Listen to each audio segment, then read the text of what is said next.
Bonjour, vous êtes bien sur Introverse TV, je suis avec Franck Ozano de Gumeo. Bonjour. Alors Franck, en quelques mots, quelques phrases, peux-tu présenter ce que tu fais? Eh bien, en fait, la société MMTRG Studio a pour but au départ de développer des jeux qualifiés de MMTRG, donc pour Mobile Multiplayer Translate Games, qui en fait permettent via son mobile type smartphone d'interagir entre les mobiles avec un jeu de type RPG, etc., en superposant un monde virtuel au monde réel. Depuis quelques temps déjà, nous avons évolué sur un autre projet qui s'appelle Gumeo, qui permet cette fois-ci d'utiliser notre moteur de jeu afin d'échanger, de partager, de discuter et d'informer tous ces réseaux de mobile à mobile en direct. D'accord, donc Gumeo, c'est un produit Tout de à fait. votre société MMTRG Studio. Voilà. D'accord, et toi, chez MMTRG Studio, tu fais quoi? Je suis CEO et développeur, bien sûr, spécialisé sur le mobile. Et j'ai mon associé aussi qui lui est plus spécialisé sur le développement web. Et ensuite on est en train de faire à côté le portage sur les différentes plateformes on cible directement tous les smartphones à la mode entre guillemets. Donc la plateforme Windows Mobile, la plateforme iPhone, la plateforme Android et Symbian. D'accord, et donc tu es cofondateur, hein, c'est Tout ça, à fait. de MMTRG Studio. Avant de rentrer dans le vif du sujet, peut-être préciser d'où vous êtes, puisque... Nous en fait on est de Limoges tout simplement. Et on fait partie aussi du pôle de compétitivité l'Opsis qui nous aide dans notre démarche de création d'entreprise. Alors parle-nous un peu plus de Gumeo ou de la techno. Je ne sais pas par quoi tu veux commencer. Parle-nous de Gumeo et puis après on verra. Tout à fait, on peut détailler la techno après. Gumeo, c'est un service mobile, mais c'est plus une application mobile qu'on va installer sur son smartphone. Cette application-là va permettre aux utilisateurs d'échanger des fichiers. Donc là, on peut imaginer, ça peut être simplement un échange de cartes de visite entre deux personnes. Ça peut être un échange de fichiers, un point doc, un PDF ou quel que soit le type de fichier qu'on ait. On les échange en direct en utilisant la technologie Wi-Fi qui repose sur notre moteur à nous, qui nous permet d'obtenir des débits très satisfaisants dans un périmètre de proximité. En plus de cela, on a rajouté une couche web qui permet directement aux utilisateurs d'envoyer sur le web, sur gumeo.com, leur statut, leurs actions, j'ai croisé quelqu'un, j'ai discuté avec quelqu'un, etc. Puisque Gumeo va permettre aussi, en plus du partage de fichiers, de discuter en mode chat vocal, chat texte, en direct, de mobile à mobile.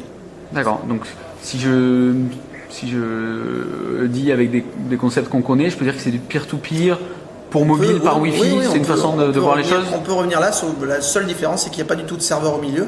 Donc en fait c'est vraiment quelque part un mode déconnecté, puisque l'échange de fichiers, l'échange de chat, etc. se fait sans serveur au milieu, sans être connecté à internet, en toute discrétion si je puis dire. D'accord, donc il n'y a pas besoin d'un réseau Wi-Fi pour encapsuler les deux téléphones, en fait, Voilà. pour porter les deux téléphones qui se connectent, c'est vraiment du Wi-Fi local. Local, de mobile à mobile directement, pas de bande Wi-Fi, pas de réseau. La plus belle image c'est très simple, au milieu du désert, deux personnes, pas de réseau, pas de bande Wi-Fi. Elles ont leur téléphone mobile, elles sont une centaine de mètres l'une de l'autre, elles communiquent ensemble. Génial. Voilà. Pourquoi pas le Bluetooth? Bluetooth, alors la portée, 5-10 mètres, le débit, catastrophique, pour résumer, et je ne sais pas si vous avez déjà essayé de vous interconnecter en Bluetooth, je passerai là-dessus. Bon courage. Voilà. Revenons un peu sur le service Gumeo, donc c'est du partage de fichiers. De communication aussi, de discuter, donc chat, SMS, et en mode voix aussi. On peut envoyer un message vocal d'un mobile à l'autre, qui va évoluer au fil du temps sûrement vers une version qu'on qualifiera vraiment de talkie-walkie en live. D'accord. Et donc est-ce que tu as déjà, vous avez certainement des exemples d'usage sur lesquels vous pouvez aller ou Alors ça peut être, si on prend la cour d'école par exemple, le lycée où maintenant les mobiles vont être interdits, comme tout le monde le sait, tout simplement les jeunes aujourd'hui s'envoient des SMS alors qu'ils sont une vingtaine de mètres. Là on leur propose tout simplement d'envoyer des SMS sur notre système gratuitement, de mobile à mobile. Voilà un usage. Après ça peut être sur un salon professionnel. Qui est autour de moi? Tiens, il est là, je ne le savais pas. On se retrouve avec le mode talkie-walkie, on rendez-vous à tel stand et ensuite on peut s'échanger notre carte de visite directement avec Gumeo. D'accord. Il faut quand même donc que les deux personnes aient installé l'application Tout à fait. C'est pour ça Gumeo. que l'application sera de toute façon gratuite à son lancement. Donc pour une diffusion massive tout simplement. Alors lancement vous en êtes où là de la situation? Aujourd'hui on en est en alpha. D'accord. Donc qu'on est en train de stabiliser. On espère, on va dire dans les prochaines semaines, mois prochain, avoir une version bêta que l'on lancera en close bêta. D'accord. Voilà. Donc ensuite, ça évoluera en fonction de l'évolution de la bêta. D'accord. Et alors forcément, on va parler des questions monétisation, business model. Au début, elle va être gratuite. Comment vous allez fonctionner? On va fonctionner sur un modèle freemium. Donc, ça sera il y aura donc la version gratuite, tout simplement, qui inclura certains modules, parce que Gumeo va vraiment être modulaire. Hein. Comme je dis, le partage de fichiers c'est un module, le chat voix c'est un module, le chat texte c'est un module. Il y aura bien d'autres modules. On peut imaginer la rencontre, on peut imaginer les petites annonces, on peut imaginer plein de modules que nous avons déjà prévus. Et en fait, la version premium, elle ne sera pas bloquante, parce que forcément, en mode free, il y aura des fonctionnalités qui seront bloquées à un certain niveau. Donc, on n'a pas encore déterminé clairement sur le partage de fichiers ce qu'on bloquera ou pas, etc. Donc, il y aura un système de freemium. Et donc, ça sera vraiment le système dans un premier temps, avec pour plus tard une version pro sous forme de flotte. D'accord. Et vous avez déjà prévu quelle cible, parce que je suppose que vous allez au début essayer de diffuser ça à toutes les personnes intéressées, mais après, est-ce qu'il y a une cible qui vous sentez plus on va dire que c'est en premier captive pour ce genre d'application? Les technophiles, hein, de toute façon, ça c'est clair, ce qu'on dénomme geeks, les technophiles. Donc on va surtout s'axer dans un premier temps sur toutes les universités. Parce que c'est là où on va vraiment avoir un fort taux de pénétration à ce niveau-là, les facultés. Et on sait très bien que la mise en place de Gumeo se fera par des petits groupes au départ. C'est vraiment, ça va être une personne qui connaît Gumeo par le biais d'un article, qui va l'installer, qui va tester. Pour tester quelque part les vraies fonctionnalités, il va falloir être au moins 2, voire 3, 4, 5. Donc la personne, si elle a d'autres personnes dans son entourage, qui en général correspondent à sa tranche d'âge, etc., à d'autres, à un mobile, etc., elle va pouvoir lui dire installe Gumeo, on peut s'échanger des fichiers. Ça va vraiment se commencer comme ça. Ça va être le départ, il va être là, et petit à petit monter et s'élargir. Oui, donc le potentiel viral de Gumeo semble important, puisqu'on est vraiment dans le mode une personne ne pourra pas l'utiliser tant que ses amis autour d'elle ne l'auront pas. Tout à fait. Il pourra l'utiliser, on va dire, pour la connexion Internet, puisqu'il y a quand même l'aspect qui reste pour l'instant limité, mais d'update de son statut sur Twitter, par exemple, puisque en fait, on peut envoyer sur Gumeo son statut, qui sera ensuite envoyé directement sur Twitter, Facebook, MySpace, etc., sur tous les réseaux sociaux. Donc on se positionne en surcouche. Donc je dirais que l'application en mode solo, en effet, on n'a pas la fonctionnalité de l'application mobile, mais on retrouve quand même certains services Internet qui peuvent être intéressants. D'accord. Adopi, vous le voyez comment? Parce que si c'est l'échange de fichiers, le business du téléchargement de sonneries, d'images, il est peut-être moins qu'avant, mais il est toujours aussi important. Il y a des gens qui font beaucoup d'argent là-dessus. Si vous permettez un échange encore plus facile de ces fichiers-là. Aujourd'hui, nous, ce qui est clair, c'est que l'outil n'est pas fait pour ça, n'est pas fait pour toute forme de piratage. Donc après, les utilisateurs sont, je dirais, responsables de l'utilisation dont ils feront de Gumeo. La question est comme ça. Pour l'instant, au niveau Adopi, ça se concentre essentiellement sur Internet. Nous, on est clairement dans un réseau privé. Voilà. Ouais. Est-ce qu'il sera prévu de partager des applications? Est-ce que c'est quelque chose que vous envisagez après, partager les en transférant les applications, etc. Oui, d'un mobile à l'autre, voilà, de toute façon, tout type de fichier est transférable d'un mobile à l'autre. D'accord. Quelle que soit sa taille. Parce que quand je dis un fichier de 4-5 mégas, ça va être une dizaine de secondes au jour d'aujourd'hui, puisqu'on n'a pas encore optimisé notre moteur. Et un fichier de 700 mégas, on pourra peut-être le transférer en 5 minutes. Donc voilà, une application, quelle qu'elle soit, pourra être transférable d'un mobile à l'autre. Mais sur iPhone, par exemple, y aura-t-il la possibilité de s'échanger des applications sans passer par l'App Store? Pour l'instant, sur l'iPhone, il y a toujours compte tenu de sa politique qui est très fermée, on va dire. Il reste encore des problèmes à soulever, que ce soit l'accès, par exemple, aux divers fichiers qui peuvent être sur un iPhone. Donc nous, notre application, a priori, elle accède aux fichiers, donc c'est là où ça pose un petit souci. On imagine très bien que les fichiers iTunes, donc là, ils ne pourront pas être accédés, ce qui est logique, parce que de toute façon, il y a des droits d'auteur, etc., donc ils ne peuvent pas être transférés d'un iPhone à l'autre, et vice-versa, ou d'un iPhone vers un Windows Mobile, etc.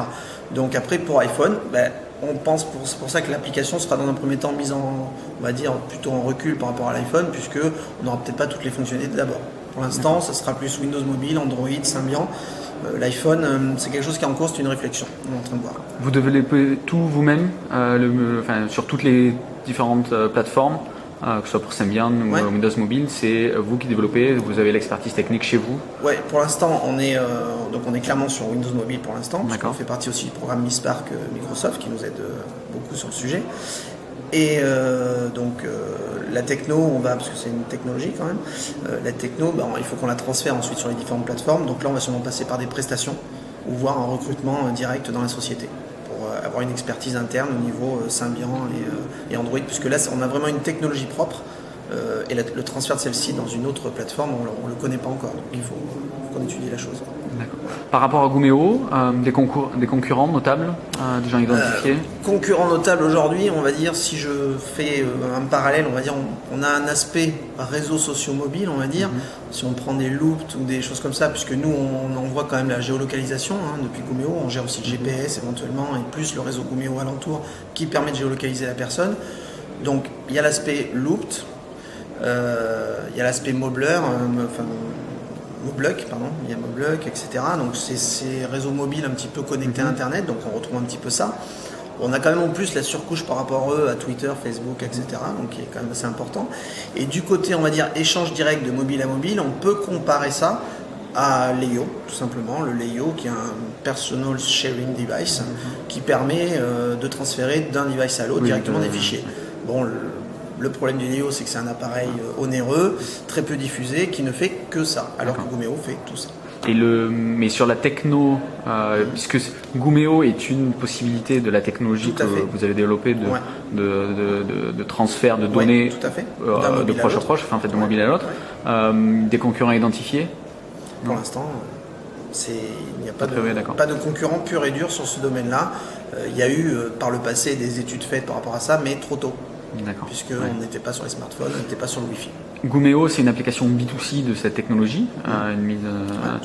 Est-ce qu'il est prévu d'aller vers du B2B, de travailler avec des marques, des annonceurs qui voudraient utiliser cette technologie? La problématique des annonceurs, là on peut revenir sur les réseaux mobiles sociaux qui sont en train justement de s'allier tous entre eux puisqu'ils ont un gros problème de masse critique pour intéresser réellement les annonceurs. Donc nous, bien sûr, la monétisation par la publicité pour les annonceurs c'est très intéressant pour nous. Ceci étant dit, il faut aussi avoir une masse critique. L'avantage qu'on aura par rapport à d'autres systèmes classiques, c'est que nous, on va pouvoir faire de la viralité, c'est-à-dire qu'une vidéo qui sera de haute qualité, pas comme une vidéo classique diffusée par la 3G, qui sera vraiment de haute qualité sur un mobile, on va pouvoir se balader d'un mobile à l'autre en direct, en live. Donc on va vraiment avoir une vidéo virale qui va se diffuser sur le réseau Gumeo, avec une remontée statistique en live sur le site web. Donc là, au niveau annonceur, on propose quand même une technologie qui est super innovante, qui n'a strictement rien à voir avec les push SMS ou les push Bluetooth. Donc aujourd'hui, on a cette partie-là, mais il faut quand même avoir une masse critique pour que ce soit intéressant. Après, je dirais que le B2B, là-dessus, clairement, on a des modules pro, donc comme je l'ai dit tout à l'heure, échange de cartes de visite, échange de fichiers, qui peuvent s'adapter. Il y aura sûrement un forfait flotte, et avec une customisation en fonction de l'écosystème de l'entreprise.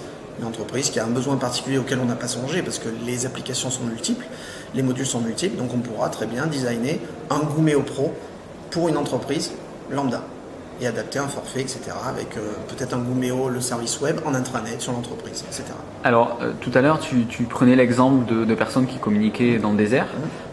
S'il y a un échange de ces deux personnes, utilisateurs de Gumeo ou d'une mise en application B2B de votre techno, comment qu'est-ce que vous pouvez voir de cet échange? Est-ce que vous pouvez savoir ce qu'ils s'échangent ou est-ce que c'est juste une remontée statistique? Si on prend l'échange, alors il y a l'échange, je dirais, de fichiers. Donc l'échange de fichiers aujourd'hui, il a été clairement décidé qu'il n'y avait aucune remontée vers le web, tout simplement. Donc là, on ne fait pas de remontée vers le web, dire un tel a échangé un fichier avec un tel. Donc ça ne remonte pas. Après, si on parle de chat, par exemple, il y aura simplement sur Gumeo l'apparition de un tel a chaté, a envoyé un message avec un tel, a discuté, avec éventuellement les informations de géolocalisation, si la personne a décidé de démarrer son GPS sur son téléphone, etc. Tout est soumis de toute façon à l'utilisateur. Il y a une notion de confidentialité aussi qui permet de gérer, de dire qui va voir mes actions sur le web, tout simplement. Donc voilà, ça sera remonté, on a étudié tout ça. Le statut, bien sûr, sera remonté classiquement. D'accord, très bien. Niveau statut de la société, vous en êtes où en ce moment? Pour l'instant, la société est créée, donc depuis un an maintenant. Donc on avait d'abord le premier projet qui était sur le jeu. Donc en début d'année, on a basculé finalement sur Gumeo. Donc aujourd'hui, on est en version alpha, on aura bientôt une version bêta. Et on recherche bien sûr des financements, bien sûr, pour amener à terme le projet et améliorer la distribution de l'application. Donc aujourd'hui, on est ouvert à toute proposition, puisque pour l'instant, on est sur nos fonds propres et on avance comme ça. D'accord. Qu'est-ce qu'on peut vous souhaiter pour la suite? Bonne chance. Et... Téléchargez pas trop. Téléchargez pas trop. Merci Franck pour cette entrevue. Bientôt.